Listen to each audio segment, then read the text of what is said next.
Amigos nuestros, muchísimas gracias por sintonizarnos, por querer estar una vez más, un lunes más, aquí en 7 Televisión y en Quinto Evangelio. ¿Cómo se sale de la jornada de ayer? ¿Cómo es posible que podamos superar ese torrente estético impresionante que nos prepararon Prios Tías y muy especialmente vestidores? Algún día nos daremos cuenta de la suerte que tiene esta ciudad de Granada, con tantos estetas que han conseguido sacar lo mejor de nuestras maravillosas imágenes marianas. La ciudad de Granada siempre ha estado llamada a celebrar con hincapié especial una fiesta que, como dicen los documentos, como conservan los archivos, inventó esta tierra y llevó hasta otras.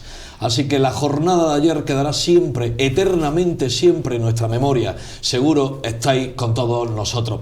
Mirad, quedan tan solo 86 días para el miércoles de ceniza y pareciera que estamos en una cuaresma anticipada. Lo vais a notar a lo largo de toda la hora que dura este Quinto Evangelio. Empiezo como siempre tan feliz de darte la bienvenida, de saludarte, querido Francisco Starling. Y así me encuentras, feliz también de saludarte a ti y a todos nuestros seguidores.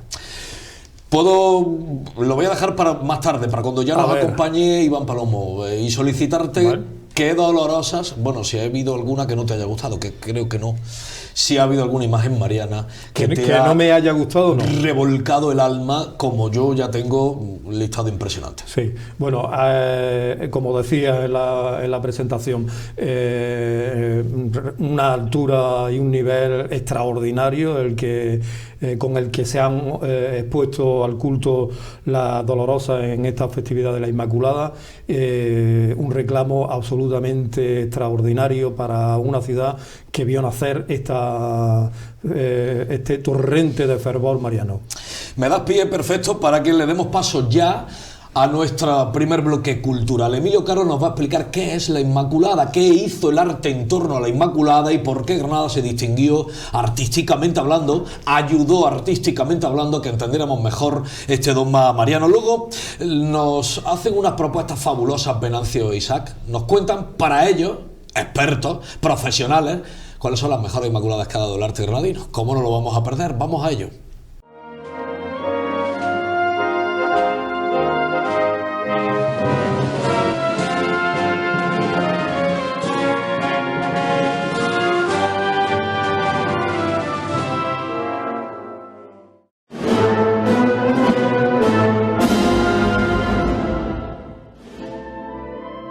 La festividad de la Inmaculada Concepción que celebramos ayer es una de las devociones más arraigadas de nuestra tierra. En Valde, Granada, tiene voto de sangre en defensa del dogma de la Inmaculada Concepción, que no se declara oficialmente hasta finales del siglo XIX. No es lo mismo virginidad que pureza y que Inmaculada Concepción. Todos estos términos, que se utilizan a veces de forma indistinta, vienen a recoger distintos aspectos de la vida de la Virgen. Lógicamente ella fue concebida sin pecado y concebió también sin pecado y se mantuvo pura toda su vida. Son distintos conceptos que gravitan sobre la misma Virgen, pero que tienen significados diferentes. La iconografía de la Virgen Inmaculada se genera fundamentalmente gracias al empuje de los franciscanos durante la Edad Media.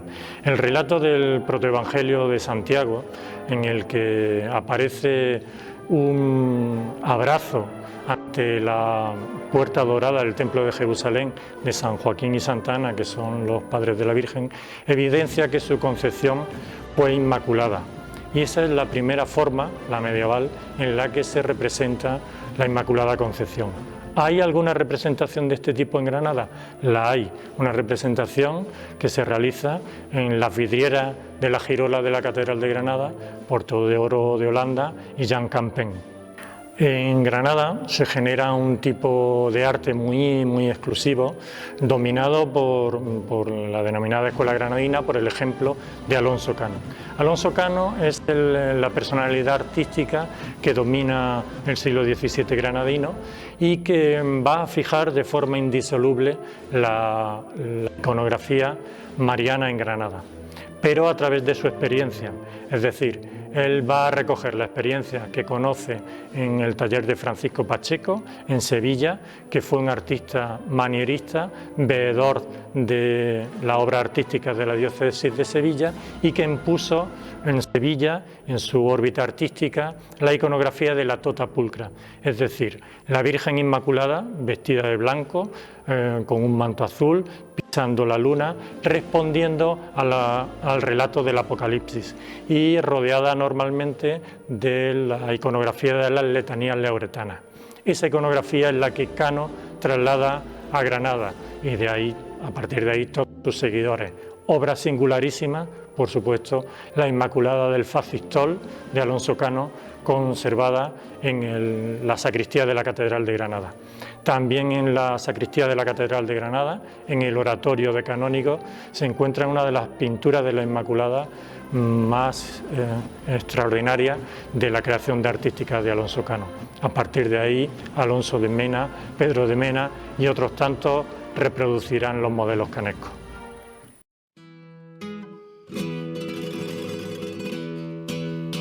Granada es una ciudad tan hermosa que aquí no es posible pensar siempre en la ciencia. Karl Corey, médico checo y premio Nobel de Medicina.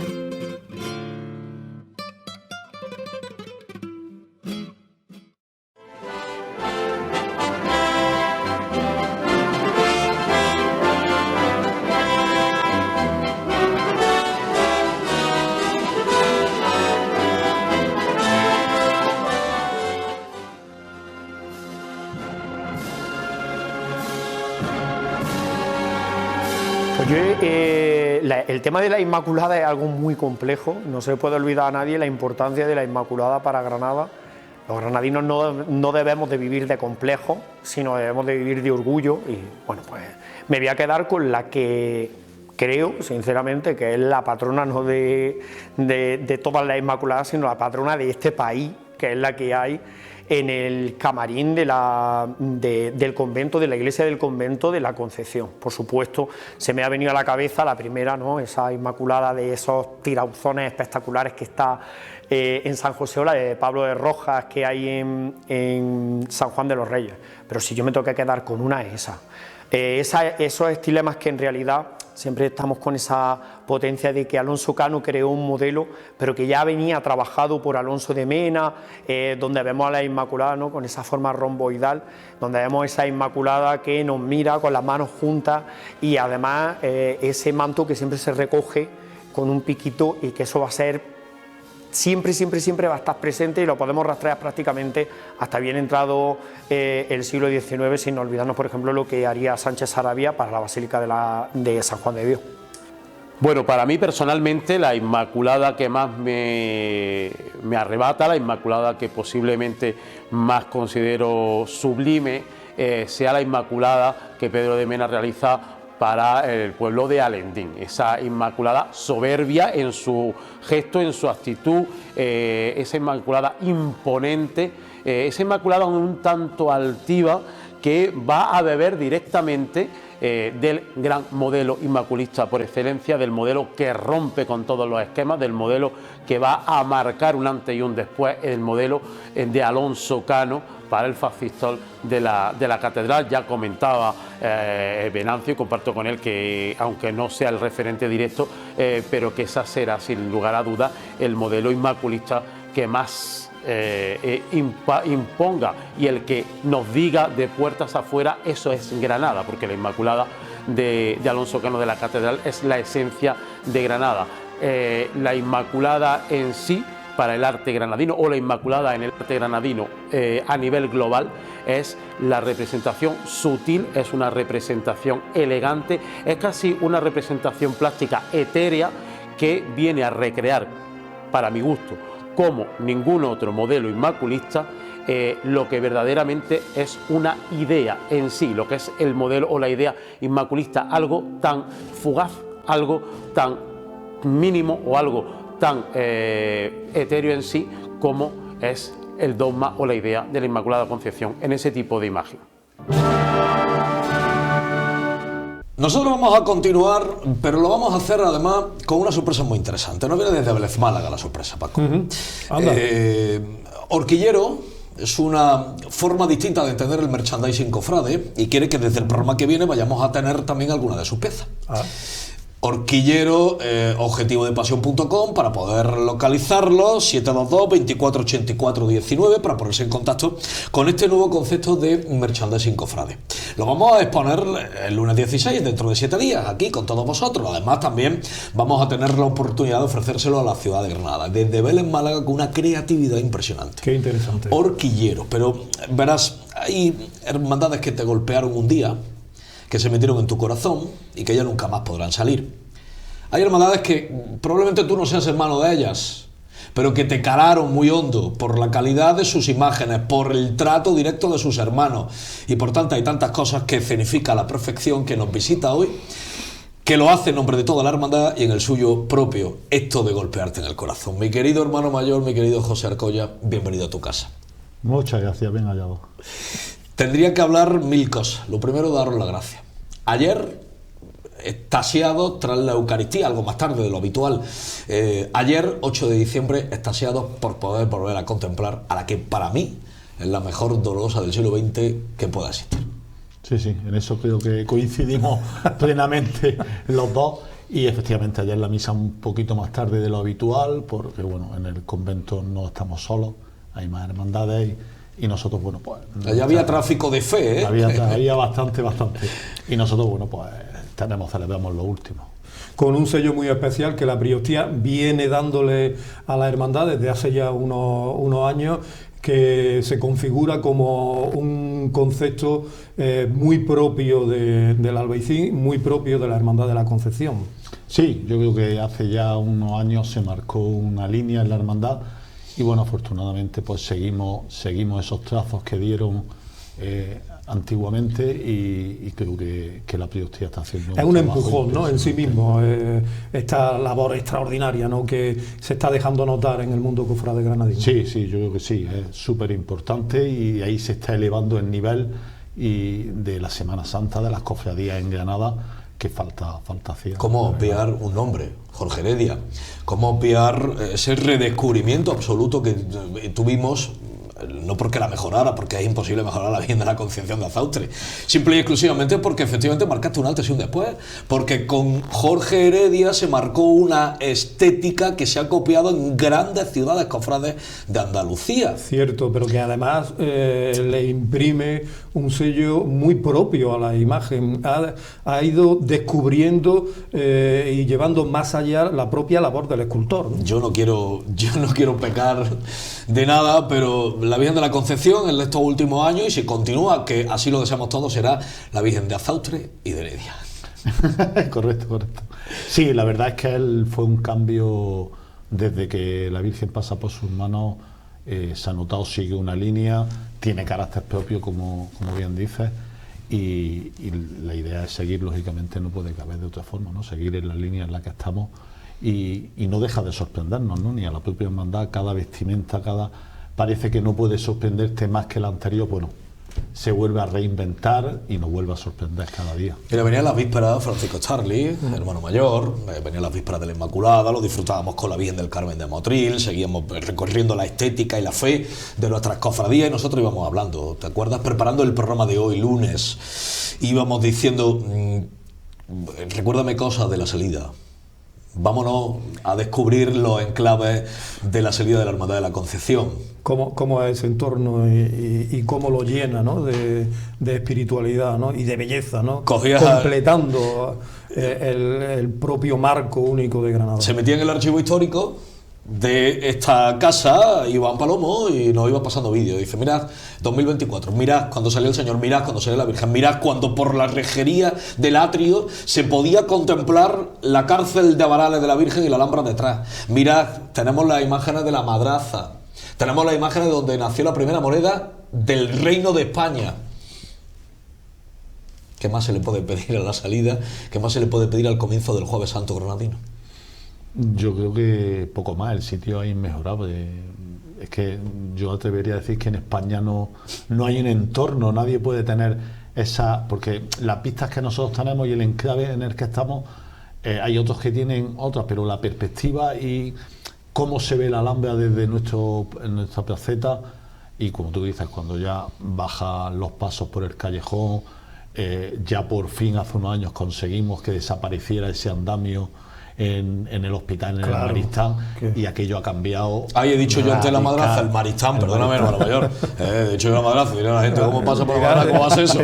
¿Cómo se hace está eso? haciendo Se me ha oído, composición de lugar. Y entonces aquello ya ha variado también, le ha dado un plus más todavía, no será ya difícil. Claro, en un día que tiene un marchamo propio, el acento prácticamente exclusivo del Albaicín, complicado en cuanto al desarrollo de la jornada, que el próximo Jueves Santo se verá, no sé si entiende la hermandad, que más complicado aún con el cambio de recorrido oficial.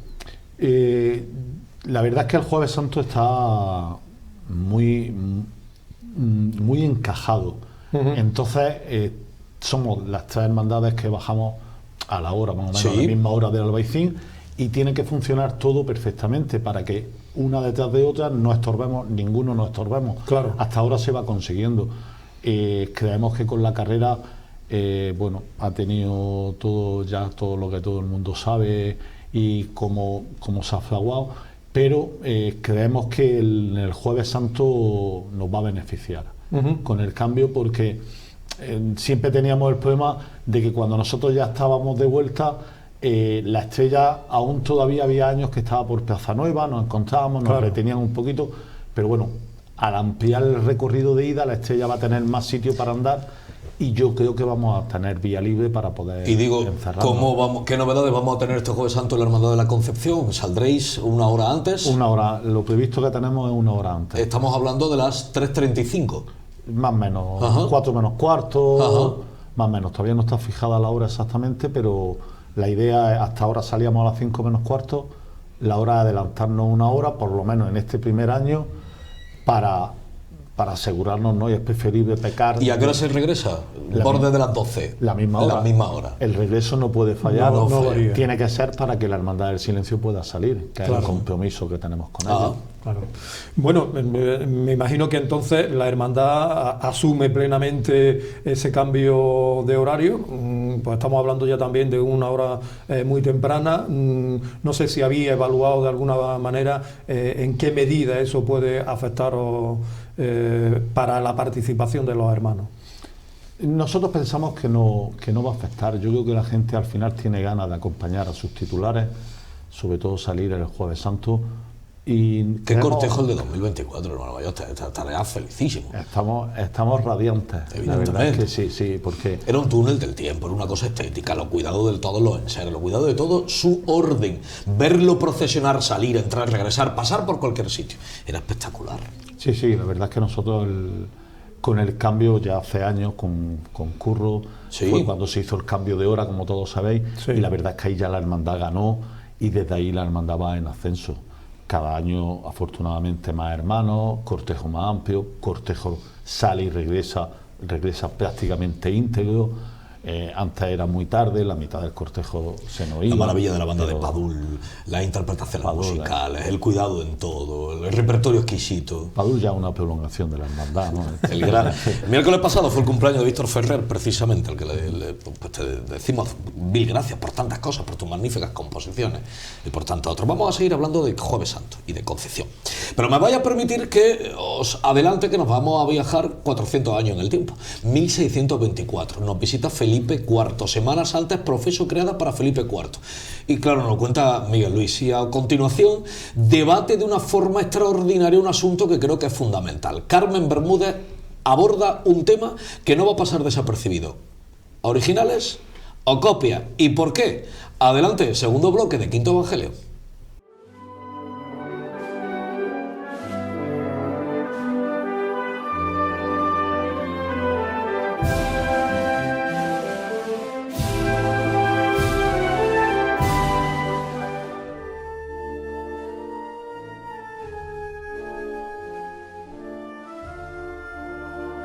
Bueno, una época de la que disponemos de poca documentación, pero yo creo que sí, el concepto procesional era común a toda la geografía española, no creo que hubiera diferencias. Sí que es una época muy interesante en el paso de la figura del disciplinante a la valorización de la imagen. Es decir, en esas primeras décadas hay un informe diocesano de hacia 1584 que habla que hay cofradías que ponían en la calle hasta 800 hermanos de Semana Santa en Granada, ¿no? Ese boom logró mantenerse en el siglo XVII. Sabemos muy poco de las primeras décadas del siglo XVII. El siglo XVII es por definición un siglo de crisis, pero el momento cumbre de la crisis llegará en 1640, lo cual no quiere decir que la situación iba ya degenerando. Pero por el contrario coincide con una época de gran eclosión artística y entonces es lógico que las cofradías se beneficiaran de esa riqueza escultórica, sobre todo en escuelas como las andaluzas, ¿no? Y además en el caso de Granada hay que tener en cuenta que en 1624 la ciudad fue visitada por Felipe IV y llegó justamente en fechas de Semana Santa, y con esto sabemos que las cofradías vivían con mucho auge, porque además algunas subieron hasta la Alhambra, que es donde residía, para pasar en presencia del rey. Yo creo que aquí lo más significativo es que va poniéndose el punto de mira en la imagen procesional, en el paso, y esto va a hacer que se enriquezca desde el punto de vista patrimonial. ¿Seguían existiendo disciplinantes? Seguramente sí, pero yo pienso que cada vez es menor número. Lo importante era la imagen, y empiezan a representarse los distintos misterios de la pasión, crucificado, el nazareno, la columna, el eceomo, el yacente, que van a ser prototípicos de nuestra Semana Santa. Es cierto que para esta época hay escasos grabados. El auge de los grabados va a comenzar en las últimas décadas del siglo XVII. Esto no hubiera permitido comparar, pero de todas formas es seguro que en la primera mitad del siglo XVII la Semana Santa fue fastuosa y entró de lleno en la vía del barroco.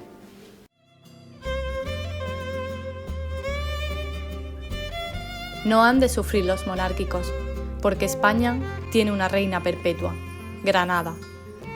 Francisco Pi y Margall, presidente de la Primera República Española.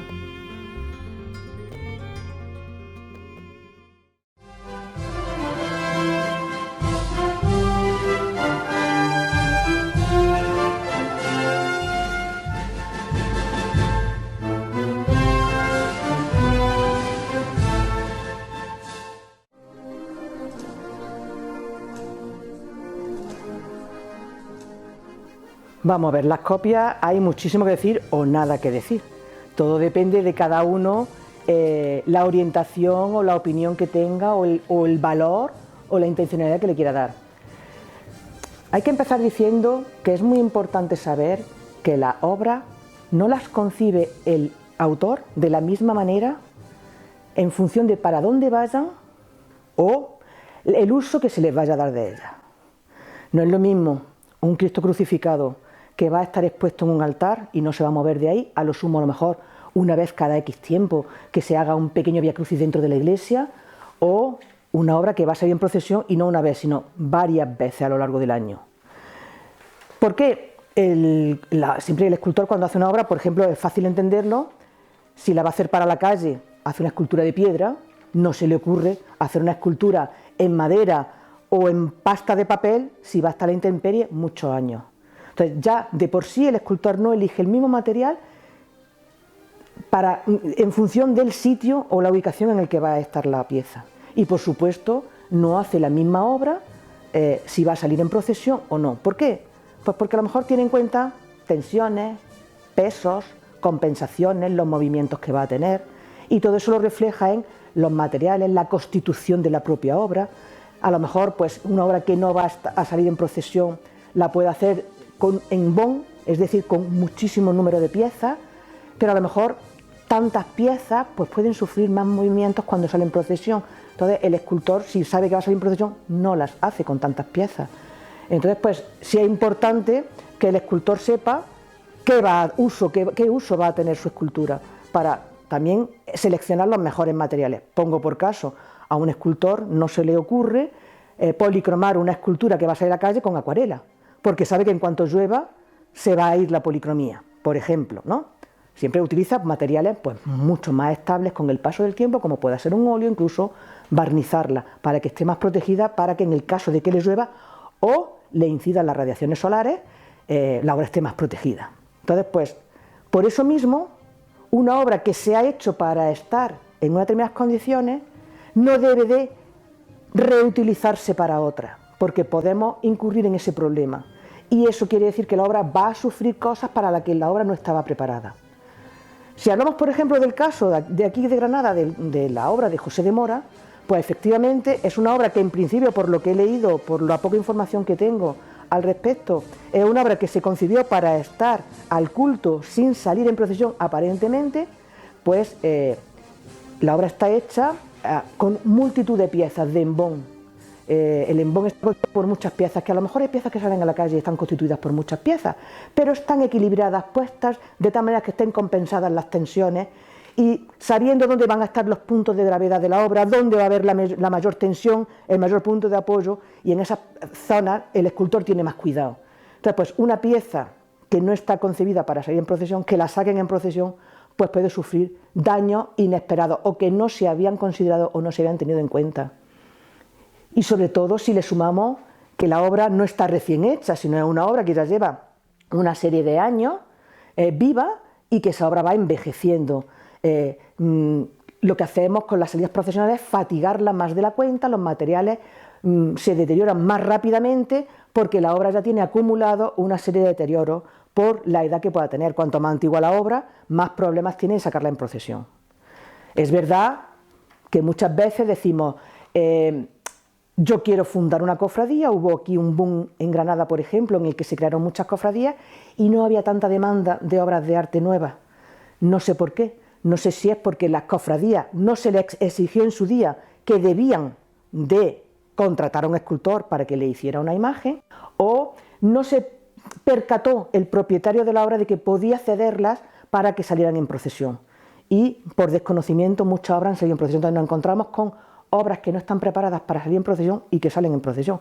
El caso, por ejemplo, muy conocido de todos los cofrades de los Cristos crucificados, que tienen 3 puntos de apoyo, y cuando se hace en procesión el escultor lo hace con un 5.º punto de apoyo en la espalda para que tenga mayor sujeción, pues por ejemplo. Pero también es verdad que esto se puede suplir con el número de salidas procesionales o cómo sale a la calle la obra. No es lo mismo hacerle 18 levantadas que no hacerle ninguna, que sacarla a pulso. Todo eso influye muchísimo en cómo se saca. Como todo en esta vida, como he dicho varias veces, según mantienes la obra, eso es lo que va a durar más o menos. Y no esperar a lo mejor a restaurarla cuando han pasado 20 o 30 años, sino cada vez ir reduciendo los tiempos, porque la obra cada vez es más antigua y sufre más. ¿Qué pasa? Pues que llega un momento en que la obra dice hasta aquí he llegado. No es el caso del Cristo de José de Mora, pero sí puede ocurrir que llegue un momento en que la obra dice hasta aquí y la obra se pierde. En este caso no se ha perdido, se llegó a tiempo, digamos.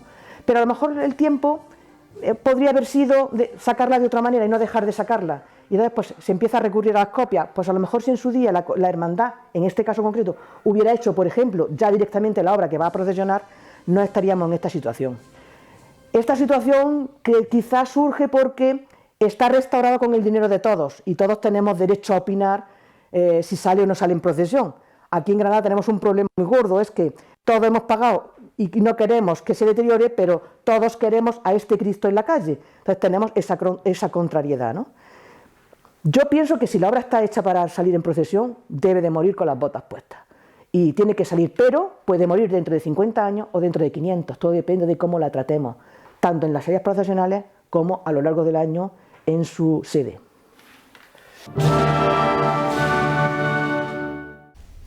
La Virgen de la Concepción es todo aquello que en el mundo del flamenco, de la torería y de la belleza significa el dogma, el arte y Granada.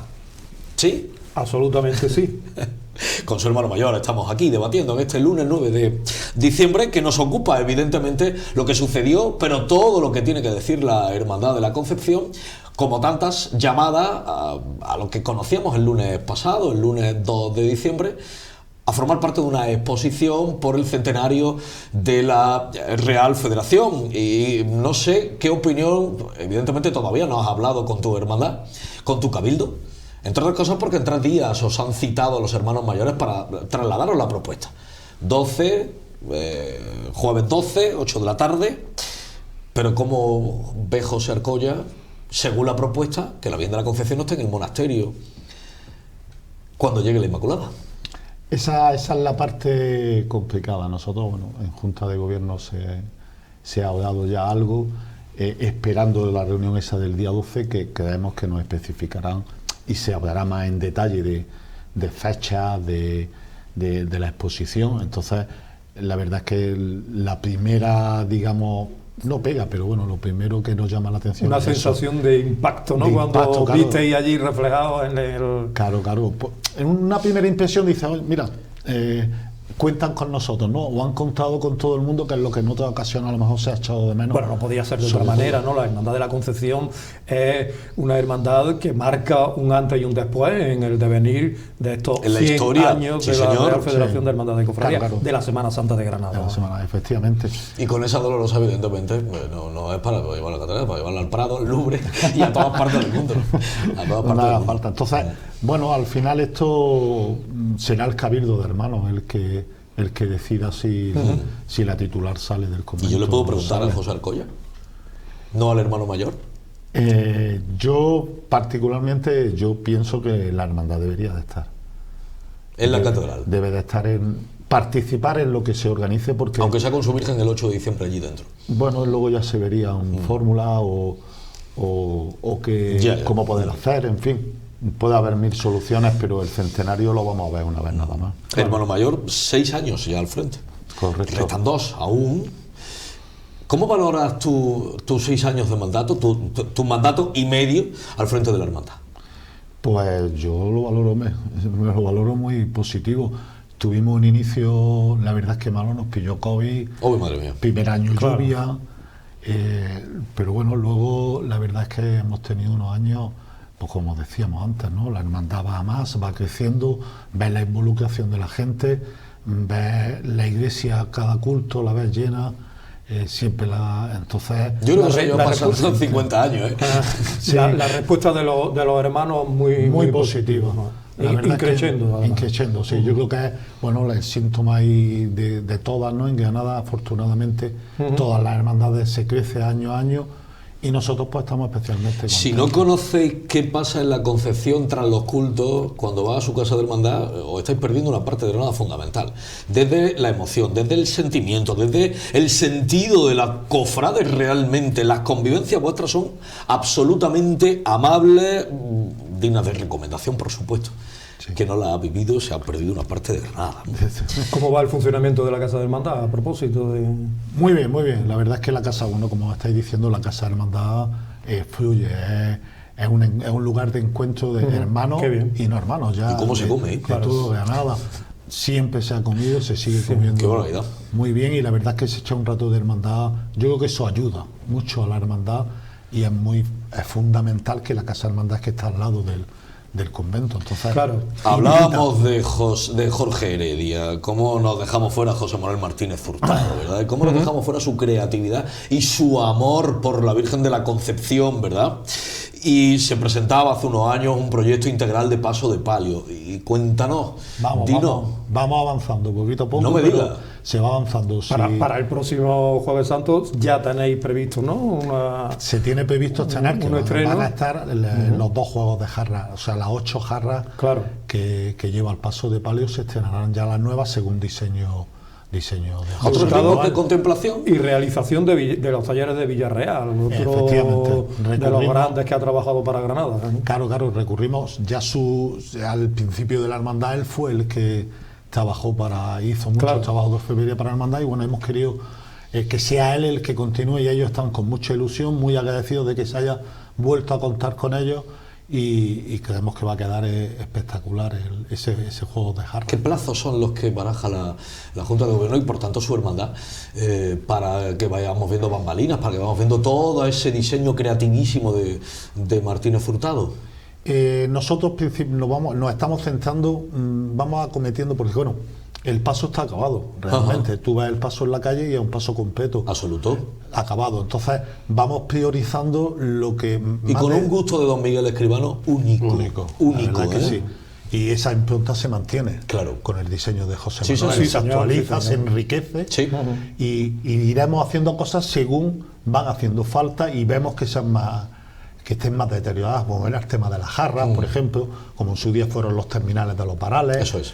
La candelería está restaurada y plateada entera, los 81 candelabros, entonces se van dando pasitos poquito a poco. Porque el paso del señor fue un golpe estético, un golpe incluso rítmico, la inclusión de taraceas, la inclusión de un programa iconográfico tan variado, tan preeminente, los faldones, el cromatismo que se utilizó, vamos, admirable absolutamente. Y no sé si al hermano mayor le recordaba algunos debates en el seno, en lo interno de la cofradía, acerca de la iconografía del Señor y de presentarlo en la calle abrazando la cruz como en los altares de culto. Sí, vale, hay mucho debate con eso, pero yo una cosa que tengo clara, y la hermandad hoy por hoy lo tiene claro, él en la creación de la hermandad nace como nazareno, y te puedo asegurar que en los dos próximos años seguro. ¿Cómo se gestiona esa dualidad de presentación de la misma vocación de una manera en el culto interno y de otra en el externo?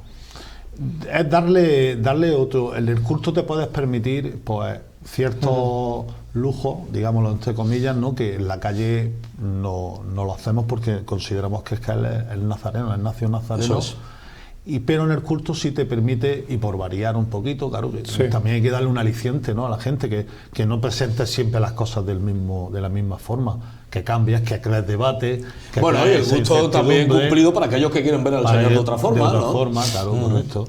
Oye, la comunidad franciscana que acoge a la cofradía desde 1977, increciendo, fantástica, extraordinaria, volcada, bueno, claro, te iba a decir enamorada de la Virgen normal, como todo el que tenga ojos, ¿no? Como todo el que tenga ojos, ¿no? Sí, la verdad es que están muy bien, tienen ahora un empuje, un auge muy bueno. Tienen la orden, creó hace unos años una casa de acogida en Kenia, y la verdad es que están viniendo. Aquí en el convento ahora tenemos unas 8 o 9 novicias de allí de Kenia, y se van ordenando poquito a poco. El pasado 23 de noviembre tuvimos la ordenación de 2 de ellas, y la verdad es que están creciendo, ¿no?, el convento, y se le nota, se nota. Llévale a ellas todo nuestro cariño, porque siempre han sido una orden fabulosa a la hora de tantas y tantas cosas, pero muy especialmente de un carisma que nos han transmitido a todos. Hermano mayor, yo me quiero despedir sabiendo de tu boca, ¿quién es la Virgen de la Concepción? Qué pregunta, qué difícil. Para mí es todo. Es que describírtelo con una palabra, cuando uno está tantas horas y le echa tantas horas, simplemente con ponerte delante de ella ya tiene todo, ya está todo recompensado, ¿no? Es que una Virgen que te mira, la puedes mirar de frente y a la cara, porque sabemos las dimensiones como ella. Y la verdad es que te impresiona, es que te sobrecoge estar delante de ella y hace que todo merezca la pena todo el tiempo. Si 7 Televisión me dejara a mí 56 programas para agradecerle a los hermanos de la Concepción todo lo que por lo menos a mí me han dado, todavía tendría que pedir otros 56 más. Habéis hecho cosas fundamentales en la estética, en la fe, en la manifestación pública, pero en lo emocional y en lo personal no habrá modo de agradeceroslo. Tú eres muy culpable de todo eso. Te agradezco tanto, te agradezco que hayas querido estar en tu casa, y espero verte muy pronto por aquí. Encantado de estar con vosotros, y las puertas de nuestra casa de hermandad están siempre abiertas para todo el mundo y para vosotros en especial, y bien lo sabes. Muchas gracias. Cuando ustedes quieran. Gracias, amigos de corazón. A todos vosotros os tengo que invitar ahora que conozcamos, gracias al profesor López Guadalupe, quiénes son los hermanos García. Qué sorpresa nos llevamos, qué sorpresa incluso con lo que dejaron en otra ciudad, en otro lugar de creación escultórica.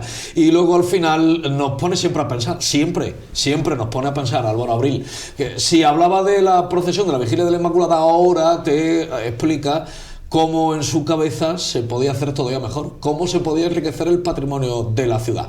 A por ello vamos, a por el tercero de los bloques y último, por tanto, de la cultura según Quinto Evangelio.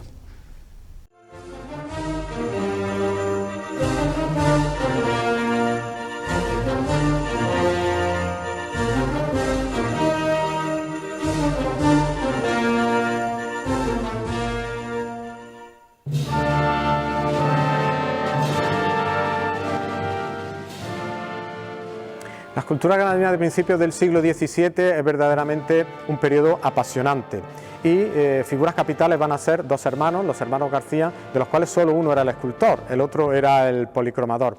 Sobre cuál es su papel verdaderamente en esta época tenemos que reflexionarlo con mucho cuidado. Por un lado, es verdad que algunos de sus tipos de exeomos entroncan perfectamente con Gaspar Núñez Delgado, un escultor que probablemente pasó por Granada camino de Sevilla. O ahí o en Sevilla se pudo producir esa relación entre los García y Núñez Delgado. Luego, por otro lado, el crucificado de la sacristía de la Capilla Real, de la Catedral, es una obra evidentemente montañesina, pero que podemos dar virtualmente por documentada como obra de uno de los hermanos García, porque cuando la entregan en 1623 estaba sin policromar. Esto lo que nos quiere decir es que el circuito de relación entre Granada y Sevilla a principios del siglo XVII era muy vivo y era muy estrecho. Y los hermanos García, al trabajar el barro en pequeño formato, delicado e íntimo, de gran preciosismo en lo formal y sobre todo de una profunda espiritualidad e impacto empático en el espectador, lo que vinieron es a definir una línea de calidad y de intensidad en la escultura que va a ser fundamental para el desarrollo del barroco granadino.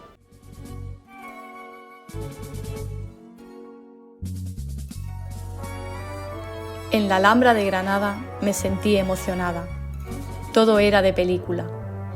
Ava Gardner, actriz de Hollywood.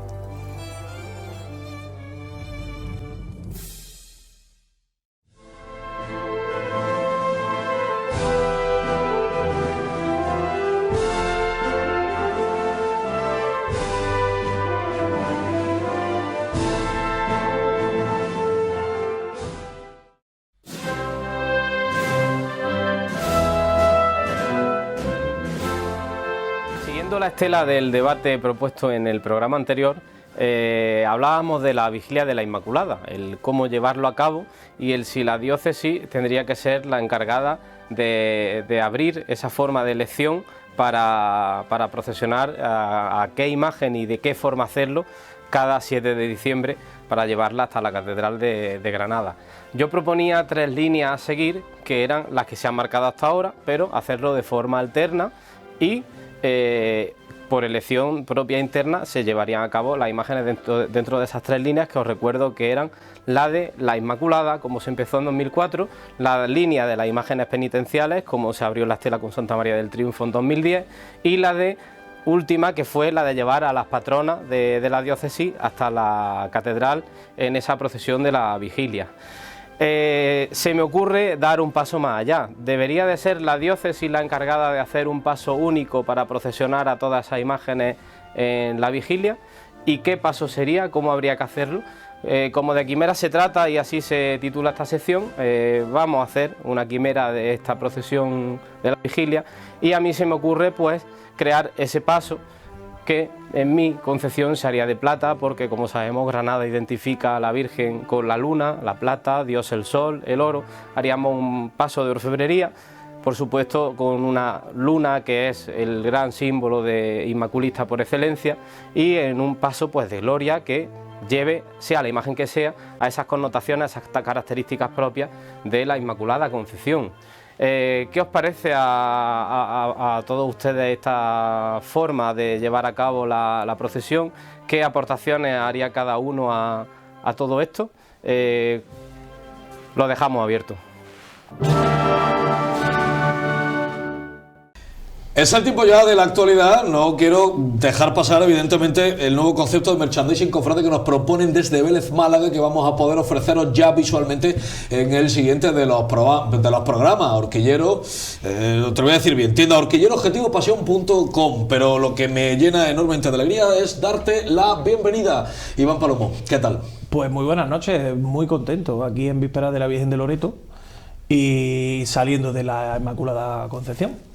No me lo esperaba yo. No me lo esperaba yo esto. Lo de Loreto, ¿no? No me lo esperaba. No tenga que tener ahí colaboración mariana. Oye, tenemos muchísimas cosas que hacer. Muchas cosas. Hemos recibido una información desde el pasado 2 de diciembre aquí que es muy grave, extraordinariamente grave. Primero, a la empresa Calero y especialmente al señor hermano mayor de la luz. Especialmente, gracias por tus desvelos para con la iglesia. Se llama de Santa Cruz la Real, pero yo os lo voy a decir como Santo Domingo para que lo entendáis. Tenemos un problema importantísimo con la iglesia de Santa Cruz la Real, con la iglesia de Santo Domingo. Se están desprendiendo piezas de la cúpula. No es de extrañar. Pero con una gravedad importante. Ayer fue, por cierto, el 50 aniversario de la ordenación sacerdotal de don Antonio, el párroco, al que te damos mil gracias por tantas cosas. 7 Televisión va a estar con todos vosotros, Va a estar con la iglesia de Santo Domingo y con el patrimonio. Estamos preparando ya unos programas especiales. Estamos ya detrás de la pista de la sensibilización y quiero alertaros efectivamente del grave riesgo arquitectónico. Bomberos el pasado fin de semana viendo los pináculos en el exterior de la iglesia, la participación por parte de las 4 hermandades para con la restauración, una intervención que necesita urgentemente y que desde ya, don Antonio, estamos al servicio no solamente de esta conservación patrimonial, sino también de lo que pueda suceder en Santo Domingo. No te quito más tiempo. Discúlpame. Es la esencia de Quinto Evangelio, entonces era necesario transmitirlo. Discúlpame por esto. Pues no podíamos contar más porque era 2 de diciembre y mientras nosotros emitíamos el programa nos contaban las propuestas para el centenario. Para el centenario, es más, estábamos en ese momento en el programa y evidentemente eso salta una propuesta transversal, sorprendente, a la vez que polémica. Sí, ambiciosa. Ambiciosa, muy ambiciosa. Y con aristas que evidentemente tendremos que ir resolviendo, porque en 3 días, jueves 12, 8 de la tarde, están reunidos los hermanos mayores, están convocados los hermanos mayores para que la propuesta sea firme, ¿no? Con la lista, evidentemente, que nos puedes contar alguna cosa de la misma, ¿no? Pues, si te parece, soy yo el que da paso hoy a las noticias y a la vuelta, venga, comentamos todo tuyo, esto, ¿vale?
Toda propuesta tiene cambios, toda propuesta puede ser modificada, ¿verdad, Iván? Sí.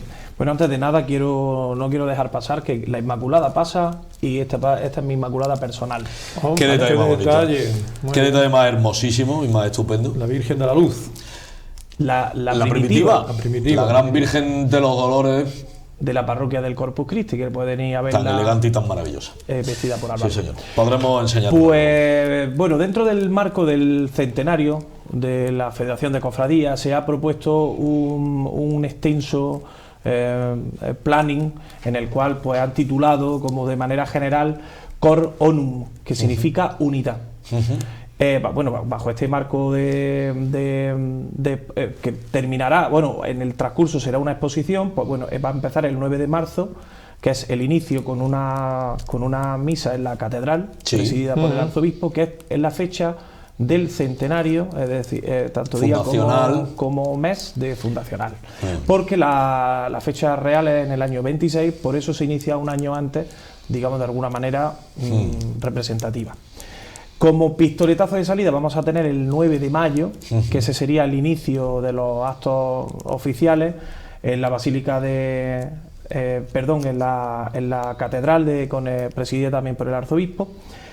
Tendremos un cartel de Juan Díaz Losada, tendremos música, discos... Es de lo poco que se sabe y que se concreta el protagonista, el nombre del cartel, porque lo demás está todavía lo demás, en el aire.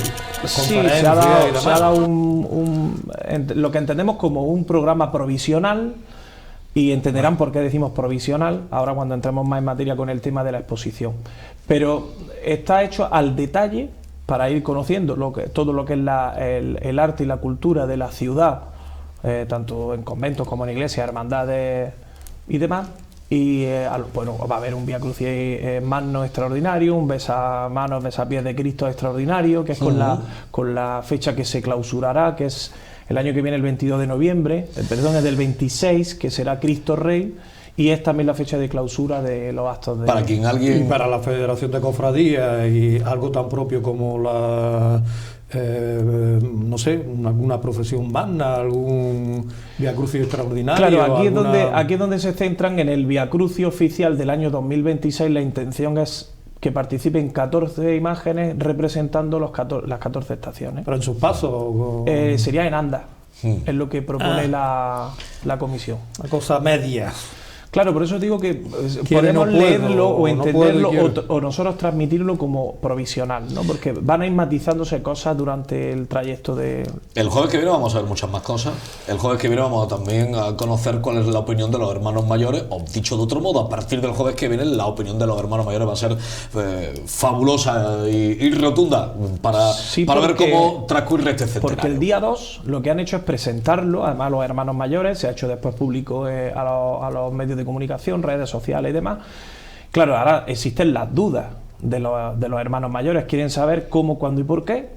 Porque, cómo les afecta y cómo les beneficia. Exacto. La gente que, bueno, ya se sabe después de una semana, pero bueno, entraña una serie de inconvenientes. Entre de agosto comillas, a diciembre son los más necesarios como para que se reste mucho. Habrá que ver cómo se soluciona, pero que además, no sé si de alguna manera esconde esa procesión extraordinaria que todos esperábamos.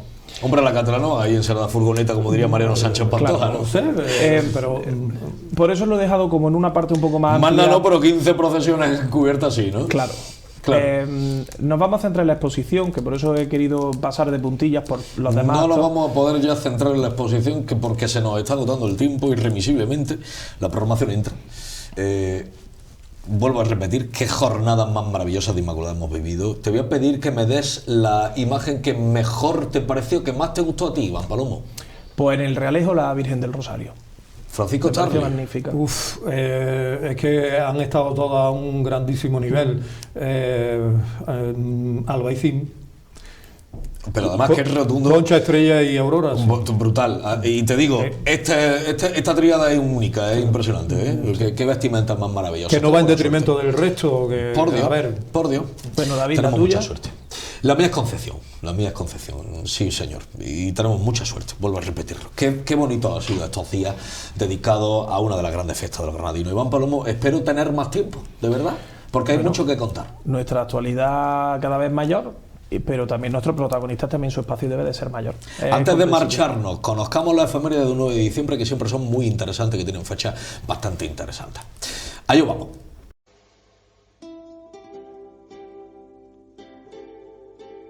En 1835, los trinitarios ofician su última misa en la iglesia de su convento de la Trinidad. En ella residen 8 hermandades. Hace 179 años.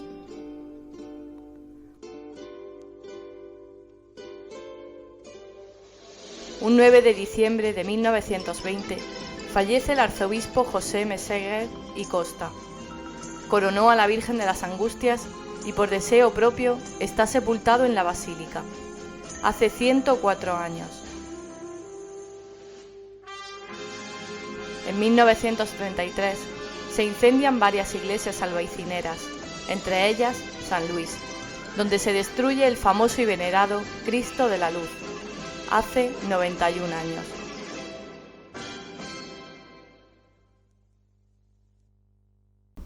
Ahora ya sí, fuera de hora. Francisco Starling, gracias de corazón por tanto y por todo. Hasta el lunes que viene. Pues en 7 días nos encontramos en 7 Televisión, en Quinto Evangelio. Amigo Iván, lo mismo. El lunes que viene más. Lo mismo, compañero. Una suerte tremenda teneros al otro lado y, por supuesto, poder trabajar para hacer mejor esta ciudad de Granada. Por nuestra fe, pero también por nuestra cultura. Hasta el lunes que viene, quedaos con todo nuestro cariño.